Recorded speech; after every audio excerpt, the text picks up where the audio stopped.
અરે ઓછું નાક પણ અસલી નાક. MDH કાશ્મીરી લાલ મરચાની પાવડર. વડોદરામાં દૂષિત પાણીની સમસ્યાનો સતત બીજા દિવસે વિરોધ. વાડી વિસ્તાર બાદ ગોરવા વિસ્તારમાં ગંદા પાણીની ફરિયાદ. સ્થાનિકોએ ધારાસભ્ય અને ડેપ્યુટી મેયરના ફોટા પર ફૂલ ચડાવી માટલા ફોડીને વિરોધ પ્રદર્શન કર્યું. ગંદા પાણીથી અભિષેક કરી તંત્રની કામગીરી સામે રોષ વ્યક્ત કર્યો છે. ચૂંટણીનો બહિષ્કાર કરવાની પણ ચીમકી ઉચ્ચારી છે. કચ્છના ભુજ તાલુકાના મિર્ઝાપર ગામમાં 2 કરોડના ખર્ચે તૈયાર થયેલી કુમાર પ્રાથમિક શાળાના નવા બાંધકામની ગુણવત્તા પર સવાલ ઉઠ્યા. શાળા હજુ પણ નથી થઈ શરૂ અને ઇમારતની દિવાલ ઉતરે છે તેમાં ભેજ, પાણી ટપકવાની પણ સમસ્યા છે. કેટલીક જગ્યાએ તિરાડ પણ દેખાઈ રહી છે. બાળકોને શાળાએ ન મોકલવાની વાલીઓની ચીમકી. નવસારીના ગણદેવી તાલુકાના વાઘરેજ ગામે કાવેરી નદી પર 250 કરોડના ખર્ચે બની રહેલા વાઘરેજ ટાઇડલ ડેમની કામગીરી 2.5 વર્ષે પણ અધૂરી. તંત્રએ હજી સુધી ડેમના દરવાજા અને સુરક્ષા માટેની દિવાલ ઊભી નથી કરી. વારંવાર પ્રોજેક્ટ લંબાવવામાં આવતા અને સુરક્ષા વ્યવસ્થાના અભાવના કારણે સ્થાનિકો પીવાના પાણી, જર્જરિત રસ્તાઓ સહિતની સમસ્યાથી પરેશાન.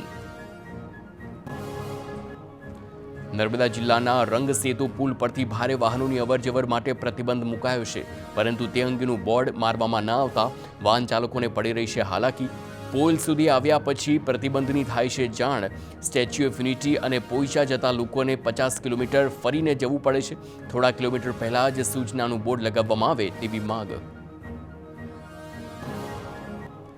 અમદાવાદના નિકોલ વિસ્તારમાં આરપી વસાણી સ્કૂલને એફઆરસીએ ફટકાર્યો છે દંડ. એફઆરસીમાં મંજૂર કરાવ્યા વગર શાળાએ ફી ઉઘરાવતા 5 લાખનો દંડ કરાયો છે. શાળાએ વર્ષ 2024-25ની ફી એફઆરસી સમક્ષ મંજૂર કરાવી ન હતી. શાળાને મોકલાયેલી નોટિસમાં શાળાએ સ્વીકારી ભૂલ. સોના ચાંદીનો ભાવ ઐતિહાસિક સપાટીએ પહોંચ્યા બાદ ગગડ્યો. 4 દિવસ સતત તેજી બાદ સોના ચાંદીનો ભાવ ઘટ્યો છે. ₹20,000ના ઘટાડા સાથે 1 કિલો ચાંદી 3,80,000 પહોંચી છે. 10 ગ્રામ સોનાની કિંમતનો ₹6,000નો કડાકો બોલાયો છે. 1,60,000 પહોંચ્યો ભાવ. પોરબંદર મહાનગરપાલિકા કમિશનર વિરુદ્ધ જિલ્લા ભાજપે જાહેર કર્યો છે લેટર બોમ્બ. કમિશનર સત્તા પક્ષને બદલે વિપક્ષના કામ વધુ કરતા હોવાનો પત્રમાં આરોપ મુકાયો છે. ભાજપ અને કમિશનર હસમુખ પ્રજાપતિ વચ્ચે સંકલનનો અભાવ હોવાની પણ વાત સામે આવી. જિલ્લા ભાજપે સીએમ સહિત લાગતા વળગતા વિભાગોને પણ પત્ર લખીને જાણ કરી છે. શિક્ષાત્મક તેમજ સુધારાત્મક કાર્યવાહી કરવાની માંગ કરવામાં આવી.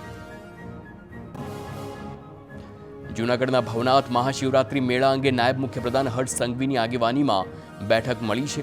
મેળાના આયોજન અંગે સાધુ સંતો સાથે ચર્ચા કરવામાં આવી. હર્ષ સંઘવીએ કહ્યું કે આ વખતનો મેળો આજ સુધીનો સૌથી મોટો મેળો હશે. રવેડીના રૂટને 500 મીટર વધારવામાં આવ્યું છે. મેળામાં 2,900 પોલીસ જવાનો ખડે પગે રહેશે તૈનાત. 1,000થી વધુ સ્વયંસેવકો તેમાં જોડાશે અને ડ્રોન કેમેરાથી પણ બાજ નજર રાખવામાં આવશે. સુરતમાં ધોરણ 10 અને 12ની બોર્ડની પરીક્ષા માટે વિદ્યાર્થીઓની થઈ રેકોર્ડ નોંધણી. જિલ્લામાં 1,65,000થી વધુ વિદ્યાર્થીઓ નોંધાયા છે. ધોરણ 10માં સૌથી વધુ વિદ્યાર્થીઓ કસોટી આપશે તો ધોરણ 12 સામાન્ય પ્રવાહમાં મોટી સંખ્યામાં રજીસ્ટ્રેશન થયું છે. બોર્ડ પરીક્ષા માટે શિક્ષણ વિભાગે તૈયારી કરી છે. રાજકોટના સાંઢિયા પુલમાં ગટર ચડાવવા માટે મળી છે મંજૂરી. આગામી દિવસોમાં રેલવે ટ્રેક પર ગટર ચડાવવામાં આવશે. માર્ચ મહિનામાં સાંઢિયા પુલનું કામ પૂર્ણ થાય તેવી શક્યતા. પુલ નિર્માણનું કાર્ય પૂર્ણ થતાં ટ્રાફિક સમસ્યાથી મુક્તિ મળશે. રાજકોટના કાગવડ ખોડલધામ મંદિર પાસે સિંહ દેખાયો. જેતપુર પંથકમાં સિંહના આટાફેરાથી લોકોમાં ભયનો માહોલ છે. સિંહે દેખા દેતા ખેડૂતો અને પશુપાલકોમાં પણ ચિંતા. સિંહ અંગે સ્થાનિક લોકોએ વન વિભાગને જાણ કરી છે. વન વિભાગ પેટ્રોલિંગ વધારી સિંહની હિલચાલ પર રાખી રહ્યા છે નજર. મુખ્યપ્રધાન ભૂપેન્દ્ર પટેલે આણંદના ખંભાતમાં લોકાર્પણ કાર્યક્રમમાં આપી છે હાજરી. તેમના હસ્તે જુદા જુદા 49 જેટલા પ્રકલ્પોના ખાતમુહૂર્ત અને લોકાર્પણ થયા છે. સમગ્ર જિલ્લામાં 23,000 કરોડના વિકાસ કાર્યોનું કરાયું છે ઉદ્ઘાટન. વાવ થરાદના ભાભરમાં આંજણા ચૌધરી સમાજની બેઠક મળી. સમાજમાંથી કુરિવાજો દૂર કરી સમાજ સુધારણાના કાર્યો થાય તે માટે ચર્ચા કરવામાં આવી. રૂપિયા લઈ દીકરીના લગ્ન કરનાર પરિવારનો સમાજ કરશે બહિષ્કાર.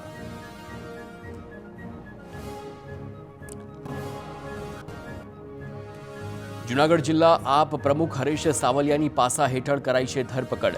હરેશ સાવલિયા વિરુદ્ધ એટ્રોસિટી અને છેડતીનો નોંધાયો ગુનો.